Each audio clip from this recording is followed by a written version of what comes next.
जय राधा माधव कुंज बिहारी गोपी जन गिरिवरधारी।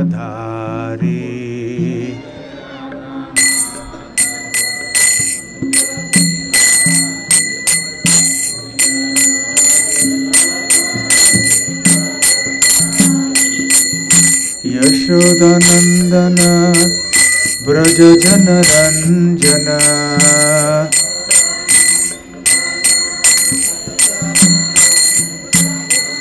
यशोदानंदन ब्रज जन रंजन।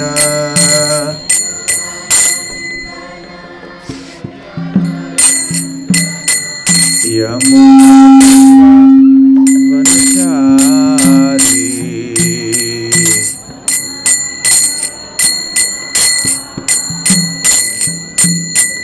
यमुना तीरा वनचारी।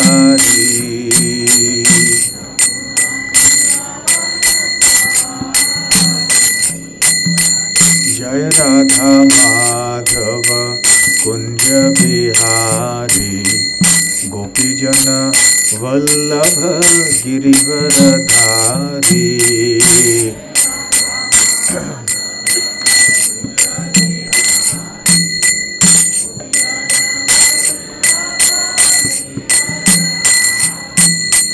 जय राधा माधव कुंज बिहारी गोपी जन वल्लभ गिरिवरधारी।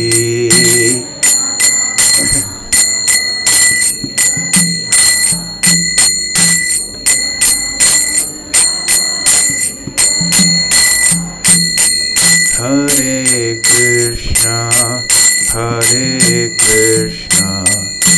कृष्ण कृष्ण हरे हरे हरे राम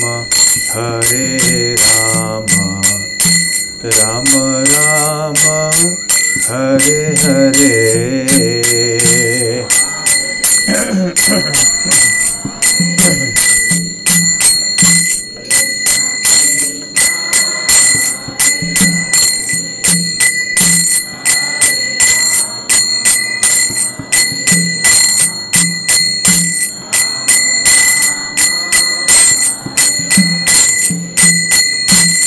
हरे कृष्ण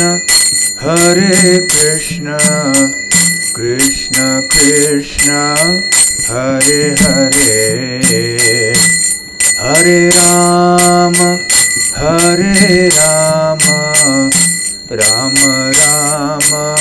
राम हरे हरे।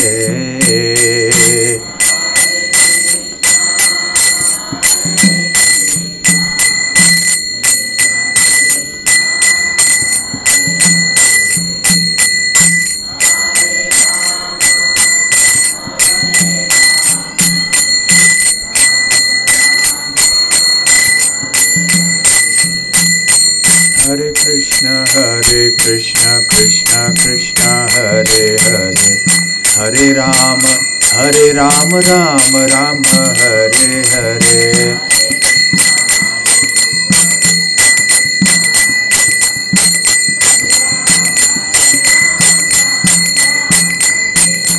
हरे कृष्ण कृष्ण कृष्ण हरे हरे हरे राम राम राम हरे हरे।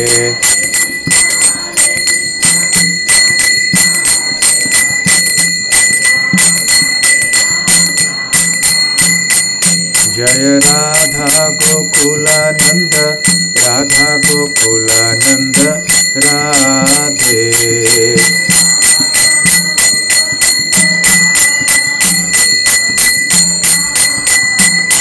जय गौरानिताय जय गौरानिताय जय गौरानिताय जय गौरानिताय।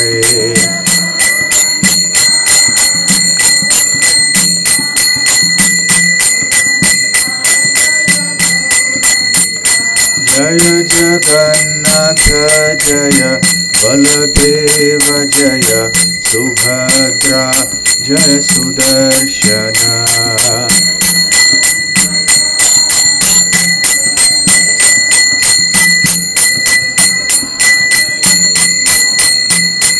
जय जय प्रभुपाद प्रभुपाद प्रभुपाद जय प्रभुपाद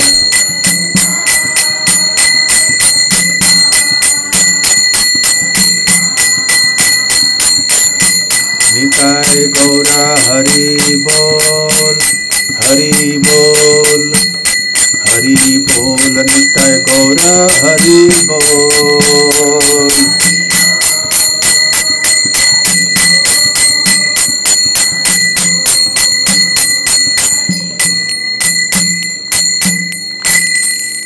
जय ओम विष्णुपाद परमहंस परिव्राजकाचार्य अष्टोत्तर सत His Divine Grace अभय चरणारविंद भक्ति वेदांत स्वामी श्रील प्रभुपाद की जय। अनंत कोटि वैष्णव वृंद की जय। श्री श्री राधा गोकुलानंद की जय। श्री श्री गौर निताय की जय। श्री श्री जगन्नाथ बलदेव सुभद्रा मई श्री सुदर्शन की जय। निताय गौर प्रेमानंदे समवेत भक्त वृंद की जय। समवेत भक्त वृंद की जय। समवेत भक्त वृंद की जय। श्री श्री गुरु गौरांग की जय। ओम ज्ञानतिमिरान्धस्य ज्ञानाञ्जनशलाकया चक्षुरुन्मीलितं येन तस्मै श्रीगुरवे नमः। श्रीचैतन्यमनोभीष्टं स्थापितं येन भूतले स्वयं रूप कदा मह्यं ददाति स्वपदान्तिकम्। वन्देऽहं श्रीगुरो श्रीयुतपदकमलं श्रीगुरून् वैष्णवांश्च श्रीरूपं साग्रजातं सहगण रघुनाथान्वितं तं सजीवं साद्वैतं सावधूतं परिजनसहितं कृष्णचैतन्यदेवं श्रीराधाकृष्णपादां सहगण ललिता श्रीविशाखान्वितांश्च। नमो ओं विष्णुपादाय कृष्णप्रेष्ठाय भूतले श्रीमते भक्तिवेदांत स्वामिनिति नामिने। नमस्ते सारस्वते देवे गौरवाणी प्रचारिणे निर्विशेष शून्यवादी पाश्चात्य देशतारिणे। मुखं करोति वाचालं पंगुं लंघायते गिरिं यत्कृपातमहं वन्दे श्रीगुरून् दीनतारणम्। वाञ्छाकल्पतरुभ्यश्च कृपा सिन्धुभ्य एव च पतितानां पावनेभ्यो वैष्णवेभ्यो नमो नमः। नमो महावदान्याय कृष्णप्रेमप्रदायते कृष्णाय कृष्णचैतन्य नामने गौरत्विषे नमः। पंचतत्वात्मकं कृष्णं भक्तरूपस्वरूपकं भक्तावतारं भक्ताख्यं नमामि भक्तशक्तिकम्। आराध्यो भगवान् व्रजेशतनयस् तद्धाम वृन्दावनम्। रम्या काचिद् उपासना व्रजवधू वर्गेण या कल्पिता। श्रीमद्भागवतं प्रमाणममलं प्रेमापुमर्थो महान्। श्रीचैतन्य महाप्रभोर्मतमिदं तत्रादर न परः। हे कृष्ण करुणा सिंधु दीनबंधु जगत्पते गोपेश गोपिका कांत राधा कांत नमोस्तुते। तप्त कांचन गौरांगी राधे वृंदावनेश्वरी वृषभानुसुते देवी प्रणमामि हरिप्रिये। जय श्री कृष्ण चैतन्य प्रभु नित्यानंद श्री अद्वैत गदाधर श्रीवासादि गौर भक्त वृंद। हरे कृष्ण कृष्ण कृष्ण हरे हरे, हरे राम राम राम हरे हरे। हरे कृष्णा। संती बस्तवाडच्या भक्तांना नमस्कार आणि हरे कृष्णा। जसं अंदाज होता की आज माताजी लोकांची संख्या जास्त असेल, कारण माहित आहे का? काय कारण आहे? चेंडू आता टाकणार आहेत, ते टाकत आहेत, क्रिकेटचं मॅच चालू आहे, त्यामुळे प्रभूजी लोक पुरुष सगळे आता बहुतेक मॅच बघत आहेत. बरोबर आहे की नाही? होय ना? बरोबर बोललो? हा. तरुण पिढी आणि बाकी प्रभूजी लोक आता टीव्हीच्या समोर बसले असतील क्रिकेट मॅच बघायला, आणि माताजी लोक जास्त करून आलेत. प्रभुपाद म्हणतात की माताजी लोकांची श्रद्धा आणि वळण जास्त असते धर्माच्या प्रती, स्वाभाविक एक वळण असते. पुरुषांना तेवढं बाकी कामामधून मग वेळ मिळाला तर येतात, नाहीतर आपापल्या वेगवेगळ्या कामामध्ये व्यस्त असतात, आणि काय खेळ वगैरे काय असलं तर त्याच्यामध्ये रमून जातात. कधी कधी असं म्हटलं जातं, लोक म्हणतात की आम्हाला माताजी शरीर मिळालं आहे तर किती त्रास आहे, आणि आम्हाला भरपूर कामं करावं लागतात, आणि घराला सांभाळायचं, अनेक काय काय असतं. पण बघा, स्वाभाविक जे एक वळण असते देवाकडे, ते महिला म्हणजे स्त्री शरीरामध्ये आम्ही बघतो की जास्त असतं. म्हणून त्यामुळे जे तुम्ही माताजी लोक आहेत, तुम्ही खूप भाग्यशाली आहेत, कारण स्वाभाविक एक भगवंताच्या प्रती आकर्षण आहे ते तुमच्याकडे आहे, त्यामुळे जास्त संख्या जी आहे ते माताजी लोकांचीच असते. प्रभुपाद पण म्हणायची, कुठच्याही धार्मिक गोष्टीमध्ये जास्त संख्या बघणार तुम्ही माताजी लोकांची असते, कुठच्याही धर्मामध्ये बघा तुम्ही. तर त्यामुळे हे काय माताजी लोकांनी काही स्वतःला काही असं विचार करून घेऊ नये की पुरुषांना सगळं आनंद आहे, त्यांनी सगळं फिरत असतात. पण भक्ती मार्गामध्ये प्रगती करायला माताजी लोकांना जास्त सुविधा आहे बघा. कारण पुरुष लोकांमध्ये जास्त करून अहंकार जास्त असतो. मी पुरुष असून बोलतोय बघा, पुरुषामध्ये अहंकार खूप जास्त असतं. जे स्त्री शरीर असतं त्याच्यामध्ये अहंकार तेवढं नसतं, आणि त्यामुळे ते श्रद्धाळू असतात. जे असलं, जे सांगितलं भगवंतांनी असं सांगितलं की ते मानतात. आणि पुरुष जे असतात त्यांचे 100 प्रश्न असतात, असं का करायचं, का नाही, ह्याच्या शरणमध्ये का जाऊ, मीच प्रभू आहे. तर हे सगळं समस्या असतात. त्यामुळे माताजी लोकांना भक्तीमध्ये प्रगती करणे म्हणजे खूप सोपं असतं.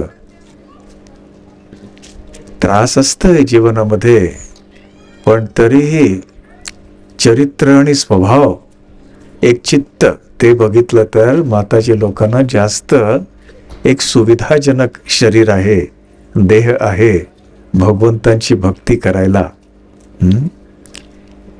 अहंकार सगळ्यांमध्ये असतो, पण पुरुषामध्ये जास्त असल्यामुळे आम्ही बघतो की भक्ती मार्गामध्ये भगवंतांची जी वाणी आहे ते ऐकायला पण ते संकोच करतात.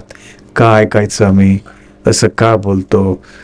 पण माताजी लोकांना असं बघितलं, असं म्हटलं तर ठीक आहे, आम्ही करू, तसंच करू. बरोबर आहे की नाही?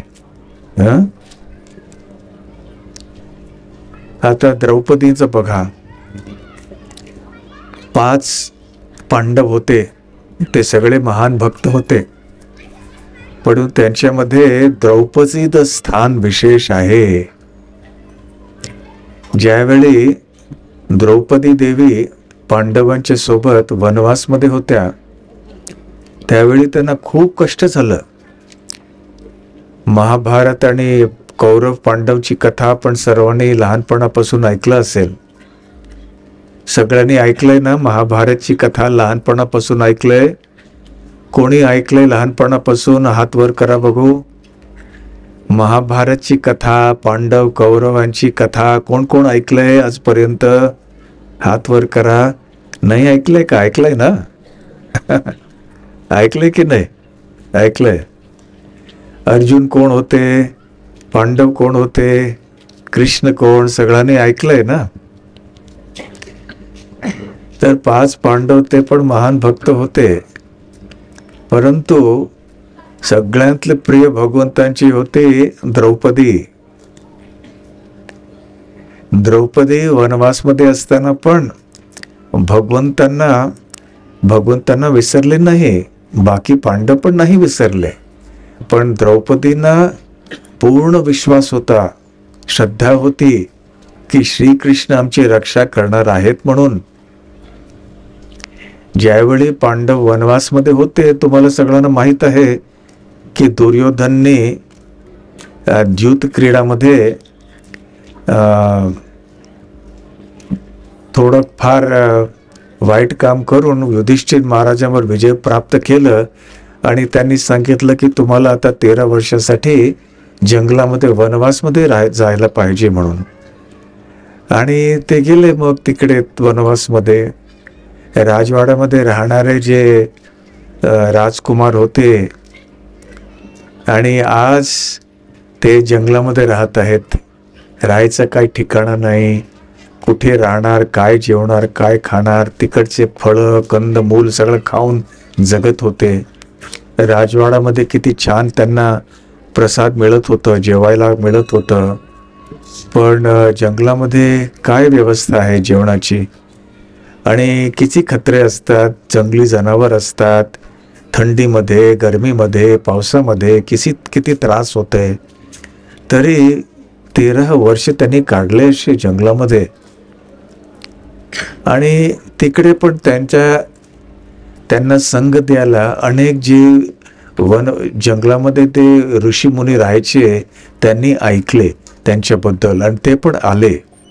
आणि दिवसभर हे 5 पांडव आणि द्रौपदी बसून, ते आणि त्यांची आई पण होती कुंती माता, ते तिकडे बसून भगवंताची कथा ऐकायचे दिवसभर, कारण दुसरं काही जास्त कामच नव्हतं. आणि तिकडे बसून मग ते ब्राह्मण जे ते ह्या संत मुनी आहेत ते येऊन सगळे पौराणिक कथा बोलायचे आणि हे दिवसभर ऐकत बसायचे. आणि भीमसेन वगैरे त्यांच्या मनामध्ये खूप तीव्र इच्छा होती की आमच्या प्रती अन्याय झाला आहे आणि आम्ही आमचं राज्य परत घेतलं पाहिजे, आमचा हक्क आहे. आणि तरी दिवसामध्ये ते बसून संत ऋषी जे होते त्यांच्याकडून ते ऐकायचे वेगळे कथा, पौराणिक कथा. ती प्रथा होती.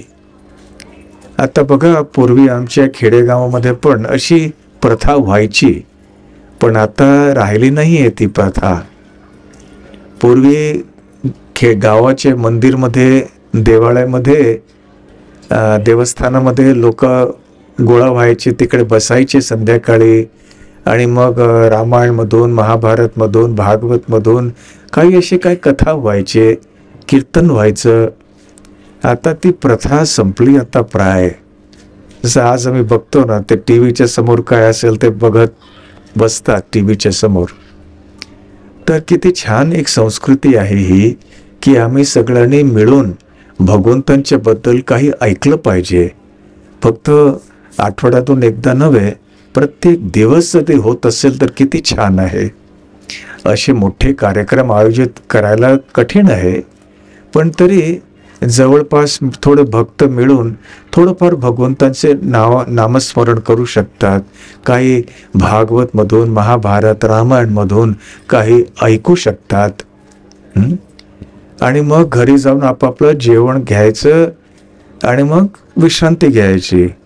परत पहाटे सुरू करायचं, नामस्मरण करायचं, मग आपल्या शेतामध्ये जायचं, कामाला लागायचं. मग किती छान जीवन आहे हे. जर आम्ही भगवंतांना आमच्या जीवनामध्ये ठेवलं, जीवनाचं केंद्रबिंदू म्हणून ठेवलं आम्ही, तर मग सगळं खूप आनंदाने चालेल आमच्या जीवनामध्ये. आणि जर भगवंतांना मी बाहेर काढलं जीवनामधून, तर मग किती त्रास होणार, किती कष्ट होणार, किती भांडणं होणार, त्याची काही सीमाच नाहीये. तर असे पांडव द्रौपदी पण बसायचे आणि ऐकायचे. आणि असं एक दिवस असं झालं, ज्यावेळी ते वृंदावनमध्ये होते, व्रजमंडलमध्ये, तर त्यावेळी दुर्वास मुनी तिकडे आले. दुर्वास मुनीचं नाव आपण सर्वांनी ऐकलं असेल. ते पण एक ऋषी होते, पण ते खूप तपस्वी ऋषी होते, एक योगी होते. आणि त्यांना राग खूप लवकर यायचं आणि ते संतुष्ट पण खूप लवकर व्हायचे. जर त्यांना कोणी त्यांची सेवा जर कोणी केली तर लगेच त्यांना ते आशीर्वाद द्यायचे. आणि जर कोणी काही चुकीचं काम केलं, त्यांना जर राग आला, लवकरच राग येऊन त्यांना श्राप द्यायचे. त्यामुळे सगळे लोक घाबरायचे त्यांचे, की दुर्वास मुनी आले, आता कोणाला माहीत शाप देतील की नाही. तर दुर्वास मुनी आले कसं का तिकडे? कारण दुर्योधनने त्यांना पाठवलं होतं तिकडे. कसं पाठवलं? एक कूटनीती, त्यांनी एक षड्यंत्र केलं. कसं केलं? ज्यावेळी हस्तिनापूरमध्ये आले होते दुर्वास मुनी, तर दुर्योधनने त्यांची आतिथ्य छान केलं, त्यांना बसवलं, खूप छान प्रसाद दिलं जेवायला, आणि असं खूप गोड गोड बोलले, त्यांची सेवा खूप केली. आणि दुर्वास मुनी प्रसन्न झाले आणि म्हटलं दुर्योधनला की काय सेवा पाहिजे, काय वरदान पाहिजे तुला? तर दुर्योधनने थोडं एक नाटक केलं. त्यांनी असं म्हटलं की आमचे पांडव आहेत, ते आमचे भाऊ आहेत, आमचे खूप प्रिय आहेत. खरोखर त्यांचे प्रिय नव्हते. दुर्योधनच्या हृदयामध्ये पांडवांच्या प्रती खूप ईर्ष्या होती, खूप द्वेष होता. आणि दुर्योधनची इच्छा होती की पांडव संपले पाहिजेत. कारण जोपर्यंत पांडव आहेत, तर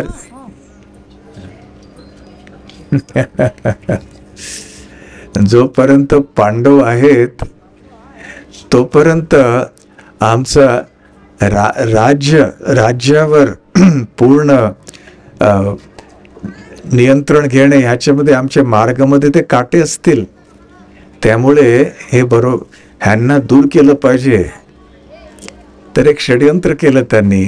दुर्वास मुनीच्या समोर असे त्यांनी स्वतःला प्रस्तुत केलं की आमच्या हृदयामध्ये पांडवांच्या प्रती खूप प्रेम आहे, आणि पाप ते आता त्यांना किती त्रास होत असेल जंगलामध्ये, आणि कृपा करून एक असं वरदान मला द्या की तुम्ही आमचे जे भाऊ आहेत, भावंड आहेत तिकडे जंगलामध्ये, त्यांच्याकडे तुम्ही जावा आणि तुमचं संग त्यांना द्या तुम्ही. त्या दुर्वास मुनी थोडे त्यांनी मांडलं त्यांची गोष्टी आणि ते गेले. त्यांना समजलं नाही की दुर्योधनच्या मनामध्ये किती वाईट विचार होते म्हणून. बघा, जगामध्ये कधी कधी असे लोक पण असतात, समोरून काय बोलतात, पाठीमागून त्यांची इच्छा वेगळीच असते. सरळ स्वभावाचे लोक अवघड असतात भेटणे. आजकाल सगळं कुटील स्वभावाचे झालेत. काय बोलायचं, काय करायचं, ह्यांच्या पाठीमागे जाऊन ते बोलायचं, इकडे जाऊन ते करायचं, काही ना काही गडबड गोंधळ करत असतात कुठेतरी. तर दुर्योधन दुष्ट होता. त्याची इच्छा होती पांडव संपले पाहिजेत म्हणून. तरी दुर्वास मुनीला ज्यावेळी त्यांनी विनंती केली, तर दुर्वास मुनीने स्वीकार केलं आणि स्वीकार करून मग ते गेले. पण आता एक गोष्टी होती की दुर्वास मुनी जी आहेत ते कुठेही एकटे नव्हते जायचे. त्यांच्या सोबत त्यांचे 10,000 शिष्य व्हायचे. आणि मग ते एकदा अचानक जंगलामध्ये आले आणि युधिष्ठिर महाराजाकडे आले की युधिष्ठिर महाराज, तुमच्यावर तुम्हाला आशीर्वाद द्यायला सगळ्यांना मी इकडे आलोय, कारण मला समजलं की तुम्हाला किती कष्ट आहे इकडे जंगलामध्ये. तर तुमच्या भावाने निवेदन केलं, विनंती केली होती, त्यामुळे आम्ही सगळं आलो इकडे. तर युधिष्ठिर महाराजांनी त्यांना बघितलं, नमस्कार केलं आणि मनामध्ये त्यांना खूप एक संकोचन भीती वाटली की अरे, आता हे दुर्वासा मुनी आले आणि त्यांच्यासोबत 10,000 शिष्य आहेत. आता ते आमचे अतिथी झालेत आणि अतिथी आमच्याकडे येतात तर त्यांना जेवायचं, त्यांना प्रसाद देणे हे खूप आवश्यक आहे. तर आमच्याकडे 10,000 लोकांना प्रसाद द्यायची सोय तरी नाही आहे, इकडे स्वयंपाक करायची सोय पण नाही आहे. आम्ही सगळं फळं कंद मूळ हे सगळं आम्ही खात आहे, तर एवढे 10,000 लोकांना कुठून आणणार आम्ही? तर युधिष्ठिर महाराज थोडे हडबडले, आता काय करायचं? तर त्यावेळी त्यांनी दुर्वासा मुनीला सांगितलं की मुनीवर बघा, तुम्ही आता जवळ यमुना नदी आहे, तिकडे जाऊन तुम्ही जरा आंघोळ करून तुमचे संध्यावंदन वगैरे करून मग तुम्ही या, तोपर्यंत आम्ही जेवायची व्यवस्था करतो. पण त्यावेळी युधिष्ठिर महाराजांना अजिबात माहीत नव्हतं की ही जेवणाची व्यवस्था कशी होणार आहे म्हणून. अजिबात कल्पना नव्हती त्यांना. एवढं सगळं कुठून आणणार मी, कसं त्यांना जेवण देणार? आणि त्यावेळी मग युधिष्ठिर मग दुर्वासा मुनी त्यांच्या शिष्यांना घेऊन गेले यमुनेमध्ये आंघोळ करायला. ते मोठे ह्याच्यामध्ये, जसं आता कुंभमेळेमध्ये कोटी कोटी लोक जात आहेत ना तिकडे आंघोळ करायला, स्नान करायला, तर त्यावेळी पण 10,000 लोक गेले. आणि मग युधिष्ठिर महाराजांनी सगळ्यांना बोलवलं, त्यांच्या भावांना, द्रौपदीला, की आता काय करायचं? आता दुर्वासा मुनी 10,000 शिष्याने घेऊन आलेत आणि आतिथ्याचा नियम म्हणजे काय की जे आमच्या घरी येतात त्यांना आम्ही दिलं पाहिजे जेवायला. खाली पोट असं पाठवलं नाही पाहिजे कोणाला. आमच्या घरात कोणी आले तर, आमचे शत्रू जरी आले, आमच्या घरी जर आले, त्यांच्या प्रती गोड बोलायला पाहिजे, त्यांना थोडं जेवायला द्यायला पाहिजे आणि गोड शब्दांनी पाठवलं पाहिजे. तर आता आम्ही काय केलं पाहिजे? फजिती झाली आमची. आता आमच्याकडे काही सोयी नाही आहे जेवण करायची. तर मग सगळ्यांनी द्रौपदीकडे बघितलं. द्रौपदीच काहीतरी मार्ग काढणार याच्यामधून. तर द्रौपदीने सांगितलं की तुझ्याकडे जे अक्षय पात्र आहे त्याच्यामधून तर प्रसाद काढ. तर द्रौपदीच्याकडे अक्षय पात्र म्हणून होतं, एक भांड होतं. द्रौपदीला सूर्यदेव, स्वतः सूर्यदेवने ते एक भेट दिलं होतं, अक्षय पात्र. पात्र म्हणजे भांड, अक्षय मध्ये जे कधी संपणार नाही तसं.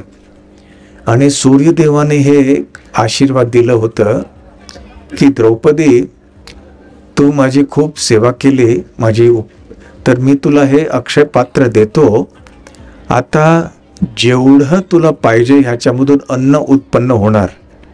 तुला भात पाहिजे, भाजी पाहिजे, जे काही पाहिजे, जेवढं पाहिजे तेवढं हे एक लहान मटक्यामधून उत्पन्न होणार प्रत्येक दिवस. पण ज्यावेळी तुझं जेवण संपेल त्याच्यानंतर या भांडीमधून त्या दिवसासाठी एक कण पण उत्पन्न होणार नाही. मग पुढच्या दिवशी परत ते जेवढं पाहिजे तेवढं अन्न. 10,000 लोकांना द्यायचं असेल जेवण, 1,00,000 लोकांना, 10,00,000 लोकांना द्यायचं असेल, काही हरकत नाही, या भांडीमधून तुला मिळणार. पण एकदा तू जेवलेस की मग आणि त्या दिवसासाठी नाही मिळणार. तर सगळ्यांनी विचारलं, द्रौपदी तुझं जेवण झालं का? तुझं नाही झालं ना? ती म्हटलं झालं जेवण, मी केलं. मग आता काय करायचं? फजिती झाली आता. आणि सगळ्यांना माहीत होतं दुर्वासा मुनीचा स्वभाव किती रागिष्ट आहे ते. तसं मुनी आहेत, परंतु कोणी त्यांचं अपमान केलं आणि धर्माच्या विरुद्ध कोणी काही कार्य केलं तर त्यांना खूप राग यायचं. जसं एकदा अंबरीश महाराज म्हणून होते, भगवंतांचे महान भक्त होते ते. आणि राजा होते, आणि त्यांच्याबरोबर पण असंच काहीतरी झालं. ते अंबरीश महाराजांच्याकडे गेले आणि अंबरीश महाराज त्यावेळी उपवास करत होते आणि उपवास पारणचा वेळ झाला होता, म्हणजे उपवास तोडायचा वेळ झाला होता. आणि त्यावेळी दुर्वासा मुनी नदीमध्ये आंघोळ करून यायला गेले होते. ज्यावेळी ते गेले होते मग पारणचा वेळ संपत होता. तर अंबरीश महाराजने त्यांच्या मंत्रींना आणि ऋषीमुनींना एक इष्ट गोष्टीमध्ये बोलवलं की आता काय केलं पाहिजे, धर्मसंकट आहे. ज्यावेळी आमच्याकडे अतिथी येतात त्यांच्या आधी आम्ही जेवलं नाही पाहिजे, पण आता हे संत आहेत, फक्त साधारण अतिथी नाही आहेत, आणि हे आमच्या घरी आलेत आणि त्यांच्या आधी मी काही घेतलं नाही पाहिजे. पण आता मी नाही घेतलं तर माझं जे उपवासाचं जे व्रत आहे ते भंग होणार, तर पाप होणार माझ्याकडून. तर धर्मसंकटमध्ये पडलोय मी, तर मी काय केलं पाहिजे. तर सगळ्यांनी सांगितलं की तुम्ही असं करा, तुम्ही चरणामृत 2 थेंब घ्या तोंडामध्ये, आणि चरणामृत 2 थेंब घेतलं तर असं आम्ही समजू शकतो की तुम्ही उपवास तोडलं पण आहे आणि नाही पण तोडलं आहे म्हणून. तर असं त्यांनी सगळं शास्त्रामधून सगळे विचार करून सगळे हे निर्णय दिला. पण त्यांच्या योग शक्तीने दुर्वासा मुनीला समजलं की काय झालं होतं म्हणून. तर ते आले आणि एवढं राग आलं होतं त्यांना, लाल लाल डोळे झाले होते, आणि त्यांनी त्वरित त्यांच्या केसामधून एक राक्षस उत्पन्न केला, आणि तो राक्षस अंबरीश महाराजच्या पाठीमागे आक्रमण करत आला तिकडे. आता बघा, अंबरीश महाराज भगवंतांचे शुद्ध भक्त होते आणि त्यांनी स्वतःची रक्षा करायची काही प्रयत्न केलं नाही. फक्त भगवान श्री कृष्णांचं स्मरण करत हात असं जोडून उभे होते की हे शरीर पण भगवंताची संपत्ती आहे. जर भगवंतांना हे शरीर नष्ट करायचं असेल तर ठीक आहे, त्यांना हे शरीर वाचवायचं असेल ते पण ठीक आहे. पण भक्तांची भावना तशी असते स्वतःच्या बद्दल, पण भगवंतांची भावना भक्तांच्या प्रती तसं नसते. ज्यावेळी भगवंत भक्त आहेत की त्यांचे भक्त त्रासमध्ये आहेत आणि कोणी दुसरे व्यक्ती त्यांना त्रास देत आहेत, तर भगवंतांना हे सहन होत नाही. जसं प्रल्हाद महाराज, त्यांचे स्वतःचे वडील हिरण्यकश्यप जे एक असुरी प्रवृत्तीचे व्यक्ती होते, ते खूप हैराण करायचे त्यांना, खूप कष्ट दिलं त्यांना.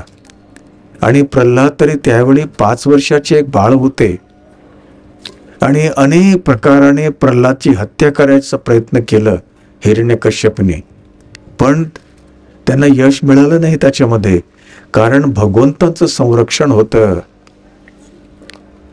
तर ज्यावेळी भगवंत कोणी भक्तांची रक्षा करतात, संरक्षण करतात, तर कोणीही त्यांना काही हानी पोचू शकत नाही. तर अंबरीश महाराजांची रक्षा पण करायला भगवंताने सुदर्शन चक्र सोडलं, आणि सुदर्शन चक्र ते आलं तर सरळ दुर्वासा मुनीकडे आलं. त्या राक्षसाला नष्ट केलं आणि दुर्वासा मुनीच्या पाठीमागे ते सुदर्शन चक्र चाललं. आणि दुर्वासा मुनी स्वतःचा जीव वाचवायला इकडे तिकडे खूप ब्रह्मांड भरामध्ये उडत राहिले. ब्रह्मलोक गेले, शिवलोक गेले, वैकुंठ लोक गेले. तिकडे सगळे म्हटलं आम्ही तुमची रक्षा संरक्षण तुमचं आम्ही करू शकत नाही. तर मग काय केलं पाहिजे. तर भगवान विष्णू, भगवान नारायणनी त्यांना म्हटलं की तुम्ही माझ्या भक्तांच्या प्रती अपराध केलाय.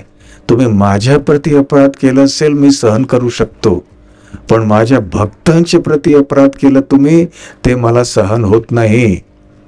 त्यामुळे तुम्ही त्यांच्या प्रती जे अपराध केले त्याच्यासाठी मी पण क्षमा करू शकत नाहीत. ही शक्ती माझ्याकडे नाही आहे. ती शक्ती केवळ माझ्या भक्ताकडे आहे. तर ज्यांच्या चरण कमलामध्ये तुम्ही अपराध केलं आहे त्यांच्याकडेच जाऊन तुम्ही प्रणाम करून, दंडवत करून तुम्ही क्षमा याचना केली पाहिजे.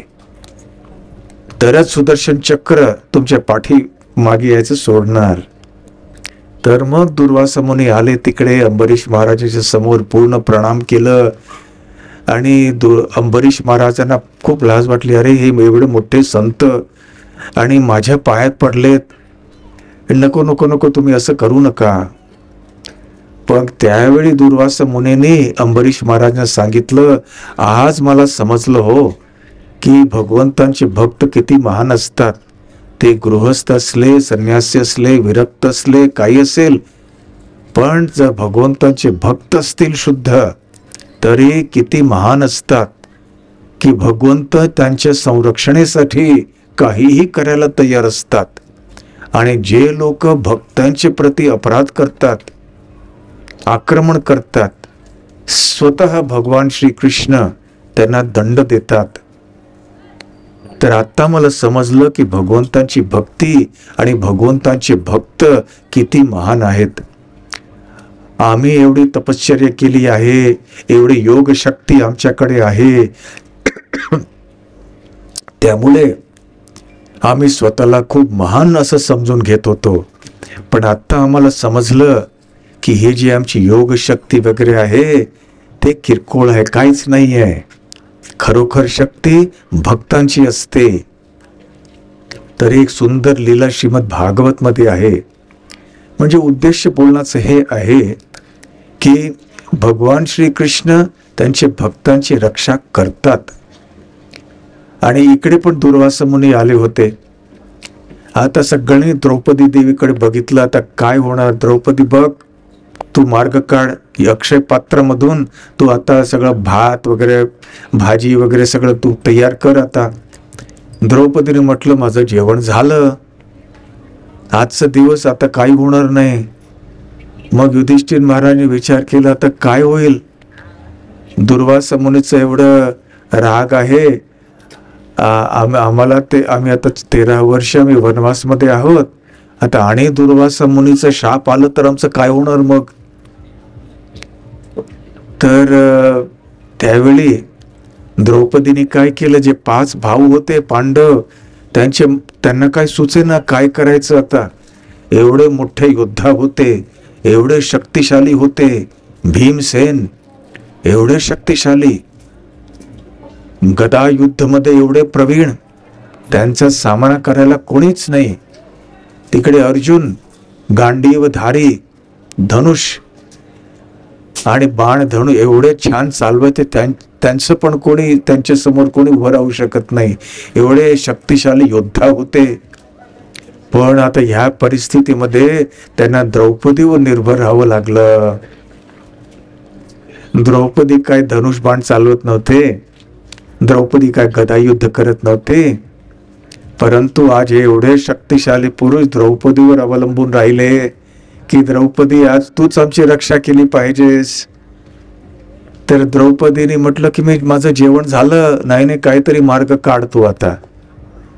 तर द्रौपदीकडे काय मार्ग होता, एकच मार्ग, ते काय, भगवान कृष्ण. तर त्यांनी हाक मारली, हे गोविंद म्हणून. आणि हे कुठे होते सगळे पांडव, हे होते वृंदावनच्या जवळ, काम्यवन म्हणून एक स्थान आहे तिकडे वृंदावन मध्ये, तिकडे होते. आणि श्रीकृष्ण कुठे होते, द्वारकेत होते. किती दूर आहे, हे दिल्लीच्या जवळ, आणि ते द्वारका म्हणजे किती गुजरात मध्ये आहे ते. तर भगवान श्रीकृष्णाने ऐकलं, कारण भगवान श्रीकृष्ण अंतर्यामी आहेत, आमच्या हृदयामध्ये स्थित आहेत परमात्माच्या रूपमध्ये. त्यामुळे अशी कुठचीही गोष्टी नाही आहे जे भगवंतांना माहित नसतं. आणि सगळं ते साक्षी आहेत, ते आमच्या प्रत्येक कार्याचे साक्षी आहेत. भगवंतांकडून आम्ही कुठचीही गोष्टी लपवू शकत नाही. तर भगवान श्रीकृष्णाचे जे दिव्य इंद्रिय आहेत, त्यांचे डोळे, त्यांचे कान, हे सगळं काही सर्वस्व असल्यामुळे भगवंत कुठे काही ऐकू शकतात, बघू शकतात. प्रत्येक अणूमध्ये पण भगवंत आहेत. त्यामुळे ज्यावेळी द्रौपदीने असं हाक मारली भगवंतांना, तर त्यावेळी श्रीकृष्ण खूप प्रसन्न झाले. अरे माझ्या भक्तांनी मला हाक मारली आहे आणि भक्तांना माझी गरज आहे, तर त्वरित श्रीकृष्ण तिकडे उपस्थित झाले. आता आमचे भक्त पण बघा, अनेक लोक भारतच्या वेगवेगळे कुठे कुठे कोपऱ्यामधून, कोणी दक्षिण भारत, कोणी उत्तर भारत, कोणी गुजरात, कोणी बंगाल, ते कुंभमेळ्याला जायला किती त्रास झाला. आताच मी भक्तांना सांगत होतो की आंध्र प्रदेश मधून कोणी लोक रिक्षामध्ये बसून गेले. आंध्र प्रदेशवरून, तिरुपतीवरून ते तिकडे गेले कुंभमेळ्याला प्रयागराज मध्ये. कोणी बोटीवर बसून गेले, कोणी गाडीमध्ये गेले. बेळगाव मधून पण किती लोक गाडीमध्ये बसून गेले, कारण ट्रेन मध्ये जागा नाही. पण भगवान श्रीकृष्णाला तसं काही त्रास नाही. त्यांना काही गाडी वगैरे मध्ये तिकीट प्राप्त करायची काही गरज नव्हती.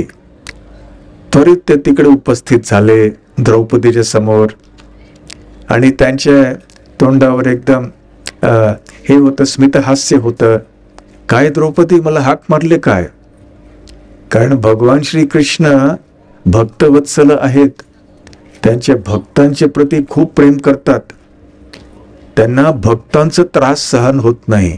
त्यामुळे भक्तांना ज्यावेळी कष्ट होते किंवा ज्यावेळी भक्त भगवंतांना हृदयापासून हाक मारतात, तर नक्की भगवंत तिकडे उपस्थित होतात.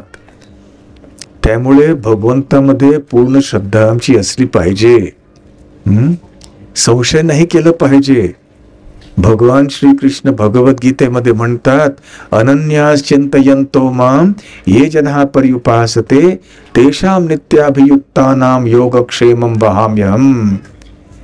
भगवान श्रीकृष्ण गीतेमध्ये म्हणतात की जे माझे अनन्य भक्त असतात, जे सतत माझ्या सेवामध्ये असतात, जे श्रद्धा भावनेने माझी उपासना करतात, त्यांची जे काही गरजे आहेत ते मी पूर्ण करतो, आणि जे काही त्यांच्याकडे आहे त्याचं मी संरक्षण करतो.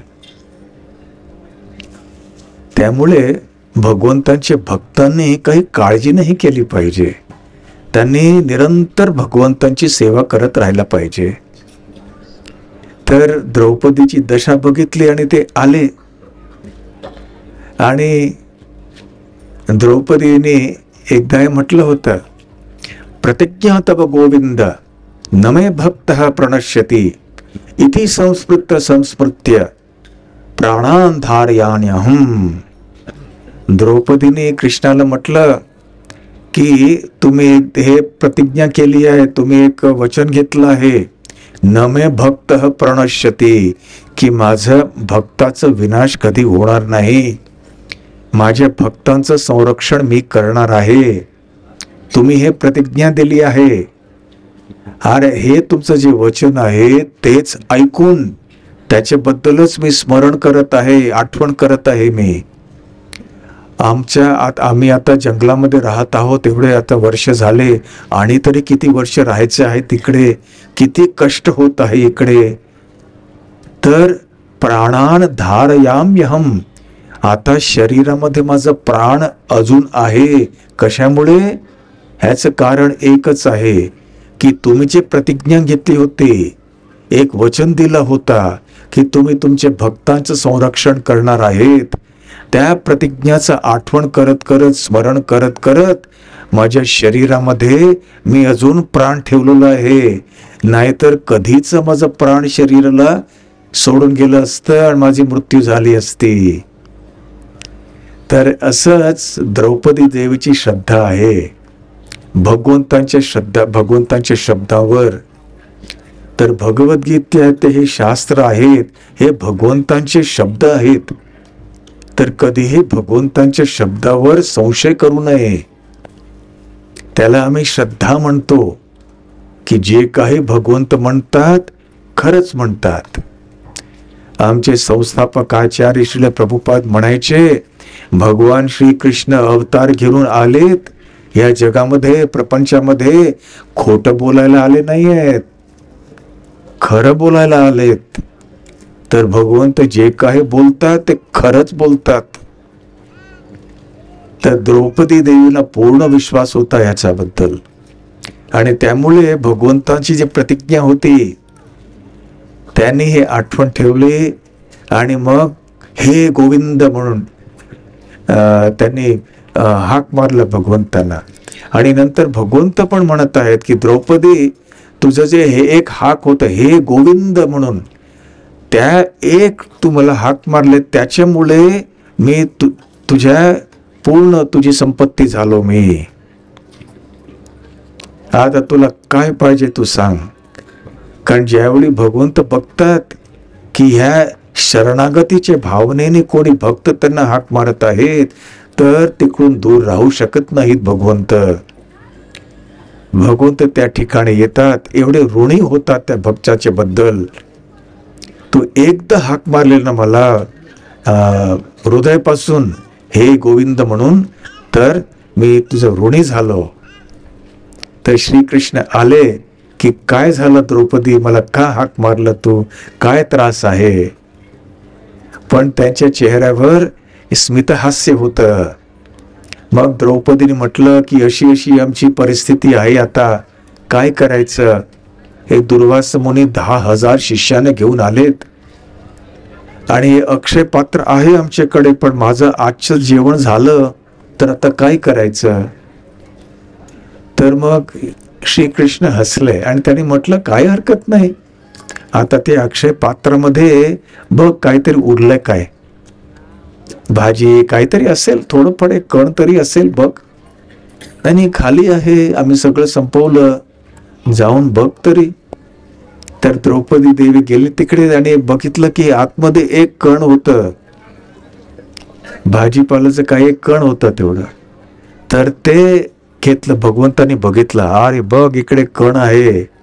आणि त्याने घेतलं, त्याचा स्वाद घेतलं, म्हटलं वाह किती स्वादिष्ट आहे. आणि भगवंताने म्हटलं माझं पोट भरलं.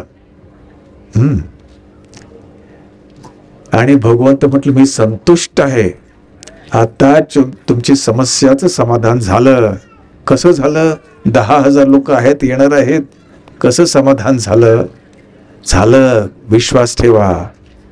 तर युधिष्ठिर महाराजांनी भीमसेनला म्हटलं की भीमसेन जरा जाऊन बघ, मुनीवर त्यांना आता कृष्ण म्हणत आहेत तर खरंच असेल की समस्याचं समाधान झालं म्हणून. तर आता बोलव त्यांना जाऊन.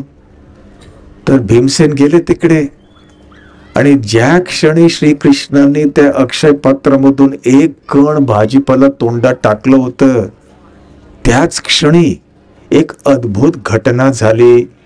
यमुना नदीमध्ये ज्या ठिकाणी दुर्वास मुनी त्यांचे 10,000 शिष्यांच्या सोबत कमरेपर्यंत उभं राहून आपले मंत्र वगैरे सगळ्यांचं उच्चारण करत होते, अचानक त्यांना असं वाटलं की पोट खूप भरलंय, एवढं भरलंय की आम्ही 10 लोकांचं प्रसाद आम्ही जेवलोय म्हणून. आणि हलू शकले नाहीत ते, एवढं पोट जड झालं त्यांचं. आणि मग भीमसेन आले, मुनिवर या या, जेवण तयार आहे. भीमसेन पण विचार करत होते, जेवण नाही आहे आता काय बोलायचं. पण युधिष्ठिर महाराज म्हणत आहेत ना, कृष्ण म्हणत आहेत ना, तर या या. तर दुर्वासा मुनीने विचार केलं की एवढं सगळं पोट भरलंय, आता हालायची परिस्थिती नाही आहे, आता आम्ही जाणार कसं. आणि युधिष्ठिर महाराज सप्तव्रत आहेत, तर त्यांनी नक्कीच आमच्यासाठी एवढं जेवणाची तयारी केली असेल, कसं आम्ही तोंड दाखवू तिकडे. तिकडे जाऊन आम्ही म्हणणार पोट भरलंय, आता आम्ही जेवू शकत नाहीत, किती वाईट वाटेल, कसं तोंड दाखवायचे त्यांच्या समोर. मग त्यांनी बघितलं त्यांच्या शिष्याकडे, सगळे प्रत्येक 10,000 शिष्य जे होते त्यांनी पण पोटावर हात धरून उभे होते सगळे. एवढं पोट जड झालं, एवढं आम्ही जेवले असं वाटतं. आणि मग त्यांनी दुर्वासा मुनीने निर्णय घेतला की आता इकडून आम्ही थोडं निघून जाऊ. तर लगेच ते दुसऱ्या दिशेमध्ये निघून गेले सगळे. आणि भीमसेन बघत होते, मुनिवर कुठे चाललात, पण कुठे चाललात, या या या. पण नाही नाही नाही, आमचं पोट भरलंय, आम्ही निघालो. तर भगवान श्रीकृष्णाने वाचवलं पांडवांना. बघा, भगवंतांना जास्त गरज नाहीये, एक कण भाजीपाला जे होतं त्याच्याने भगवंत संतुष्ट झाले. यस्मिन तुष्टम जगत तुष्टे,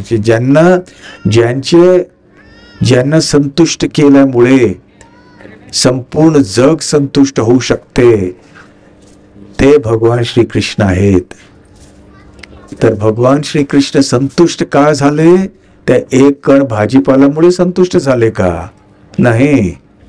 जे द्रौपदीचे हृदयामध्ये जे एक शरणागतीची भावना होती, जी भक्ती होती, त्याच्यामुळे भगवान श्रीकृष्ण पूर्णतया संतुष्ट झाले, प्रसन्न झाले. आणि त्यामुळे त्यांनी पांडवांचं संरक्षण केलं. तर असं अनेक उदाहरण शास्त्रामध्ये आहे. तर ह्याच्यामध्ये आम्ही काय शिकू शकतो की बघा, भगवंतांना प्रसन्न करायला आमच्याकडे काही पैशांची गरज नाहीये. जरी आम्ही श्रीमंत असलो किंवा आम्ही गरीब असलो, काही हरकत नाही. आम्ही शिक्षित असलो, अशिक्षित असलो, पुरुष असलो, स्त्री असलो, असं काही हरकत नाही. कुठचे जातीचे आहे आम्ही, कुठची भाषा बोलतो, काही हरकत नाही. जर भगवान श्रीकृष्णांना प्रसन्न करायला आम्ही हृदयापासून त्यांना हाक मारलं आणि त्यांची सेवा केली, तर नक्की भगवंत प्रसन्न होतील. श्रील प्रभुपाद म्हणायचे की भगवंतांना हाक मारायचं असेल तर त्यांचं नामस्मरण केलं पाहिजे. हरे कृष्ण कृष्ण कृष्ण हरे हरे, हरे राम राम राम हरे हरे. पण हे जे नाव आहेत भगवंतांचे, नामस्मरण करताना ते भावना असली पाहिजे बरोबर. दुर्लक्ष करून जर मी नामस्मरण केलं किंवा की एक मोठं त्रास आहे आज का तर नामस्मरण केलं पाहिजे, असं केलं तर तेवढं लाभ आम्हाला मिळणार नाही. त्यामुळे जर हृदयापासून श्रद्धेने आम्ही जर भगवंताचं नामस्मरण केलं तर नक्की भगवंत आमची संरक्षण आमचं करतील. अनेक गोष्टी सांगतो तुम्हाला की एकदा एक गुरुकुलमध्ये अनेक मुलं यायची आणि ते यायची, तिकडे अभ्यास करायची आणि मग आपापल्या घरामध्ये जायचे. ते खेड्याचे वातावरण होतं आणि तिकडे एक मुलगा होता आणि तो त्याच्या गावामधून यायचा गुरुकुलमध्ये अभ्यास करायला. आणि वेगवेगळे गावामधून मुलं यायची त्या गुरुकडे शिकायला. तर हा जो मुलगा होता त्याला जंगलामधून जायचं होतं. रोज जंगलामधून जाऊन मग तो गुरुकुलला पोहोचायचा आणि तिकडे अभ्यास करून संध्याकाळी परत यायचा. आणि त्या काळी असं काही शुल्क वगैरे द्यायची गरज नसायची आणि वर्षाच्या शेवटमध्ये कोणाला जेवढी यथाशक्ती दक्षिणा गुरुनं दिलं तेवढं पुरं व्हायचं. तर एकदा गुरुने म्हटलं की आम्ही एक मोठा एक उत्सव साजरा करू, त्याच्यासाठी तुम्ही घराकडून तुम्ही काहीतरी एक उपहार आणा. तर थोडी श्रीमंत घराण्याची मुलं होती, त्यांनी म्हटलं आम्ही हे आणणार ते आणणार. आणि मग या मुलाला विचारलं. तो म्हटलं मी आईला जाऊन विचारतो. मग संध्याकाळी तू ज्यावेळी घरी आला त्याने विचारलं की आता आमचे गुरु म्हणत आहेत की आमच्या गुरुकुलमध्ये आता उद्या एक मोठं अनुष्ठान होणार आहे, तर आता आम्ही काय देऊ शकतो दक्षिणेमध्ये. तर त्या मुलाची आई म्हणाली की बघ बाळ, आमच्याकडे काहीच नाही आहे, मी एकटी आहे आणि तू माझ्या सोबत आहेस. आमच्या घरामध्ये अजिबात काही नाही दक्षिणा द्यायला, आम्ही खूप गरीब आहोत, तर आमच्याकडे द्यायला काहीच नाही आहे. तर मग बालाने म्हटलं की मी काय करू, मग कोण आम्हाला देऊ शकणार. तर त्यांनी म्हटलं, आईने म्हटलं, ती आई जी आहे ते भगवान श्रीकृष्णांची भक्त होती. तर त्यांनी म्हटलं की बघ, भगवान श्रीकृष्ण तुझी इच्छा पूर्ण करतील. तर भगवान श्रीकृष्ण कुठे राहतात?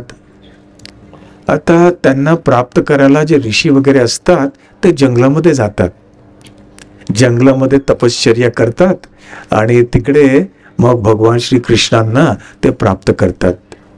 तर जंगलामध्ये गोपाळ भेटेल का मला? त्यांचं नाव गोपाळ आहे म्हणून आईने सांगितलं. तर गोपाळ भेटतील का मला? हो हो, नक्की भेटतील तुला. तर तो मुलगा पुढच्या दिवशी पहाटे गेला तिकडे आणि हाक मारायला लागला, गोपाळ कुठे आहेस? गोपाळ लवकर ये. तर असं गोपाळ आला तिकडे अचानक.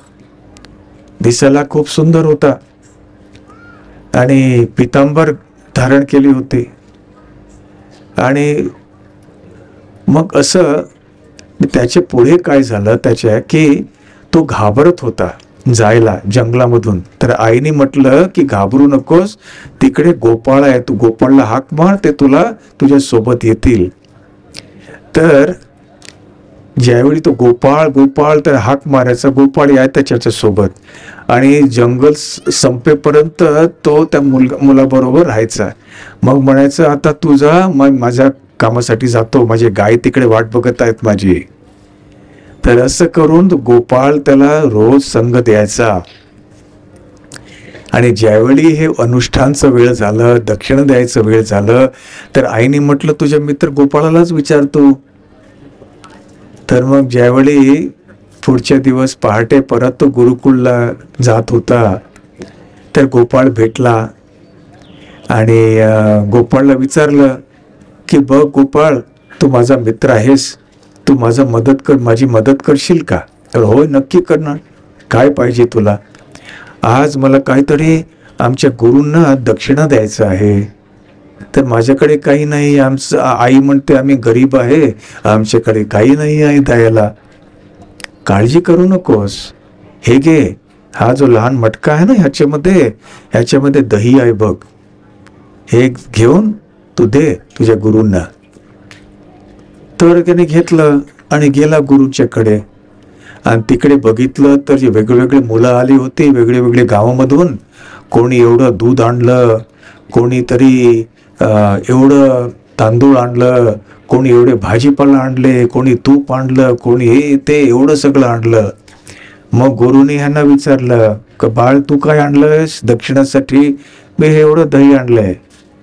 तर गुरुने म्हटले हे काय, बाकी मुलांनी केवढं आणलंय बघ आणि तू एवढंच आणलंयस, हे पण एवढं दूध. ते हातात घेतलं त्याला थोडं राग आलं गुरुंना. त्यांच्या हातामधून ते पडलं जे मटकं होतं आणि जे दही त्याच्यामध्ये होतं ते सांडले, मग बाहेर आली, जमिनीवर पडली ते. आणि ज्यावेळी त्यांनी ते परत मटकं उचललं, बघितलं की दही पूर्ण आहे त्याच्यामध्ये. अरेच्छा, असं कसं झालं? हे सांडले, खाली पडले दही, तरी अजूनही हे भरलेलं कसं आहे? आश्चर्य झाल्यामुळे दुसऱ्यांदा ते पडलं, त्यावेळी पण सांडलं बाहेर, ते दही होतं ते बाहेर आलं. आणि मग त्यांनी बघली अरेच्छा, परत ते पूर्ण आहे दही याच्यामध्ये आहे. तर मग त्यांना समजलं की काहीतरी विशेष आहे ह्याच्यामध्ये. आणि परत त्यांनी प्रयत्न केला, असं दहीचं बाहेर काढलं आणि बघितलं तरी पूर्ण आहे. मग त्याला मुलाला विचारलं इकडे ये, हे कुठून मिळालं तुला? कोणी दिलं तुला? माझ्या मित्राने दिलं. मित्राचं नाव काय? मित्राचं नाव गोपाळ आहे. कुठे राहतो तो? तो जंगलामध्ये राहतो. आणि त्याच्याकडे कुठून आलं हे मला माहित नाही, त्यांनी मला दिलं. मला भीती वाटत होती, त्यामुळे तो रोज माझ्या बरोबर जंगलामधून जाताना तो येतोय आणि मग जंगलाच्या बाहेर पोहोचल्यानंतर तो परत जातोय. तर आज सकाळी मी त्याला विचारलं की दक्षिणेसाठी मला काय पाहिजे, तर त्याने मला हे दिलं. तर त्याने विचारलं की आणि सांग दिसायला कसं असतो तो, कपडे कुठचे घातले त्याने. मग पूर्ण वर्णन केल्यानंतर त्या पितांबर आहे आणि त्याच्याकडे एक मुरली आहे आणि दिसायला खूप सुंदर आहे, कमळासारखे त्याचे डोळे आहेत आणि मोतीसारखे त्याचे सुंदर पांढरे दात आहेत. हे सगळं वर्णन केल्यानंतर त्यांना समजलं की अरे ते तरी कृष्ण आहे, गोपाळ कृष्ण. आणि त्यांना आश्चर्य झालं की हा जो मुलगा आहे त्याने स्वतः श्रीकृष्णाला कडून हे सगळं प्राप्त करत आलाय तो. आणि प्रत्येक दिवस श्रीकृष्ण त्याच्या सोबत येतात आणि जातात, जंगलामध्ये त्याचं संरक्षण करतात. आणि त्यांना खूप आश्चर्य झालं. आणि त्या लहान दहीच्या मटक्यामधून त्यांना जेवढं दही पाहिजे होतं त्या अनुष्ठानासाठी, कार्यक्रमासाठी, ते त्यांना सापडलं, त्यांना प्राप्त झालं. तर प्रश्न हा निर्माण होतोय की खरोखर आमचं पण संरक्षण भगवान तसंच करणार काय? होय, याचं उत्तर आहे होय, नक्की करतील. जर आम्ही पण आमच्या हृदयामध्ये पण तशीच श्रद्धा असली जे की त्या मुलाच्या हृदयामध्ये होतं. मुलं पण असतात ते थोडं भोळे असतात, त्यांना आम्ही काही सांगतो ते लगेच स्वीकार करून घेतात. ज्यावेळी आम्ही मोठं होतो, आमची वय वाढते, तर संशय वृत्ती वाढते, का केलं पाहिजे, खरंच आहे का, असं कसं शक्य आहे. पण लहान मुलं जे आहेत ते स्वीकार करतात. बघ भगवंत आहेत, देवळामध्ये आहे, देवस्थानामध्ये भगवंत आहेत, स्वीकार करतात. मोठ्या व्यक्तीने सांगितलं तर 10 प्रश्न विचारणार, कसं, प्रमाण काय आहे. त्यामुळे जर आमच्या हृदयामध्ये तशीच श्रद्धा आहे जसं त्या मुलाच्या हृदयामध्ये होतं, आणि त्याच भावनेने जर आम्ही हाक मारली भगवंतांना, जसं त्या मुलाने हाक मारली होती किंवा द्रौपदी देवीने हाक मारली होती, तर भगवंत नक्की आमच्या जीवनामध्ये येतील. परंतु आमची श्रद्धा जर तेवढी नसेल आणि अर्ध हृदय आमचं आमच्याकडे आहे, आमचं देह, आमचं धन, आमचं ऐश्वर्य, आमचं कुटुंब, आमचा व्यापार इत्यादी, तर मग भगवंत कसं येतील? जेवढी आमची शरणागती आहे, जेवढी आमची श्रद्धा आहे, जेवढी आमची भक्ती आहे, तेवढंच भगवंत आमच्या समोर येतील. अनन्यास चिंतयन्तो माम ते जना पर्युपासते. अनन्य भावनेची, भक्तीची गरज आहे. तर हे कसं होऊ शकते? ज्यावेळी आम्ही भगवंतांच्या भक्तांच्या मध्ये येऊन सतत आम्ही नामस्मरण आदी करत असतो, भगवंतांची कथा ऐकतो, आणि घरामध्ये पण आम्ही आमच्या कुटुंबाच्या सदस्यांबरोबर आम्ही नामस्मरण करतो. प्रत्येक दिवस थोडा वेळ, 5 मिनिट, 10 मिनिट का नसू द्या, प्रत्येक घरामध्ये, संती बस्तवाडमध्ये आता नामस्मरण झालं पाहिजे, घरोघरी असलं पाहिजे. आता मी एक प्रश्न विचारतो तुम्हाला, तुमच्या घरामध्ये तुमच्या कुटुंबाच्या सदस्यांच्या सोबत तुम्ही भगवंतांचं नामस्मरण करायला रोज 5 मिनिटासाठी तयार आहे का? हात वर करा बघू, कोण कोण तयार आहे म्हणून. ठीक आहे. आता कोण तयार नाही आहे हात वर करा बघू. हा, नाही करणार काय? करणार. कोण नाही करणार हात वर करा. सगळे करणार. तर बघा, संती बस्तवाड मग संतांचं गाव होणार. हा, संत बस्तवाड म्हणून होणार आहे. संत, हा, ते संतांचं गाव होणार आहे. आणि वैकुंठाची स्थापना होणार इकडे. तर ज्या ठिकाणी भगवंतांची उपस्थिती आहे त्या ठिकाणी भगवंत सगळं काही आमचे गरजे पूर्ण करतात. तिकडे सगळं कल्याण होतं लोकांचं, सुख समृद्धी सगळं काही येते. त्यामुळे भगवंतांना दूर ठेवू नका. भगवंतांना तुमच्या जीवनाचं केंद्रबिंदू बनवा. आणि तसं केल्यानंतर तुम्हाला जीवनामध्ये जे कष्ट येणार त्यांचे सामना करायला शक्ती मिळणार, बुद्धी मिळणार, साधन मिळणार, आणि कष्ट पण कमी होणार. आणि मग ज्यावेळी मृत्यू येईल त्याच्यानंतर पुनर्जन्म ह्या जगामध्ये घ्यायची गरज पडणार नाही. आम्ही भगवंतांच्या धामामध्ये आम्ही जाऊ शकणार. चांगली गोष्टी आहे की नाही? कोणाला जन्म मृत्यूच्या चक्रामधून सुट्टी मोकळं व्हायचं आहे आणि भगवंताच्या धामामध्ये जायचं आहे बघा, हात वर करा. दुसऱ्यांना बघून हात वर करू नका. तुम्हाला जायचंय ना भगवंतांच्याकडे, मग हात वर करा. जायचं आहे, हात वर करा. कोणाला जायचं आहे? हरे कृष्ण कृष्ण कृष्ण हरे हरे, हरे राम राम राम हरे हरे. हरे कृष्ण. खूप खूप धन्यवाद संती बस्तवाडचे भक्त मंडळी, तुम्ही एवढी छान व्यवस्था केली आहे वार्षिक कार्यक्रमासाठी. तुम्हाला हार्दिक धन्यवाद. त्याशिवाय गावाचे पंच आणि इतर जे मान्यवर आहेत ज्यांनी की वेगळ्या प्रकाराने सेवा केली आहे, धनराशी म्हणून किंवा आणि इतर रूपाने जर सेवा केली असेल, आपण सर्वांना पण धन्यवाद. आणि शेवटी आपण सर्व जे इकडे आज या सत्संग कार्यक्रमामध्ये आलात वेळ काढून, त्याच्यासाठी पण हार्दिक धन्यवाद आणि आभार. हरे कृष्ण.